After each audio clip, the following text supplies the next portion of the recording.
ভাইরা আমার, লক্ষ লক্ষ মানুষের জীবন নাশ করে দেওয়া হচ্ছে, রক্তের যমুনা বয়ে যাচ্ছে। পরের দিন বাংলাদেশের জাতীয় দৈনিক প্রথম আলো সবাই নিউজ করছে, হেফাজতের তাণ্ডবে হাজার হাজার গাছ নষ্ট হয়ে গেছে। ভাইরা আমার, গাছ আমরা ভালোবাসি, এদের কাছে একটা গাছের জীবন অনেক, কিন্তু মাদ্রাসা পড়ুয়া গ্রামের কওমি মাদ্রাসার একটা ছোট ছেলের জীবনের 1 পয়সা দাম তাদের কাছে নাই। আমরা জানাতে চাই, পিলখানা, শাপলা এবং জুলাই প্রত্যেক শহীদের রক্ত কিন্তু লাল। আমাদের কাছে কোন শহীদ পৃথক নয়, গ্রাম আর শহরের শহীদ আলাদা নয়। আপনারা কি করেছেন?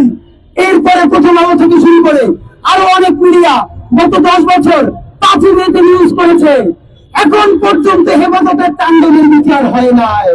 ভাইয়ের আমার, আপনি আজকে বাংলাদেশের পত্রিকা দেখেন, আমাদের যে স্টোরি ছেপেছে 5 মিনিট নিয়ে, আর কয়টা দৈনিক সেই স্টোরি ছাপতে সাহস করেছে?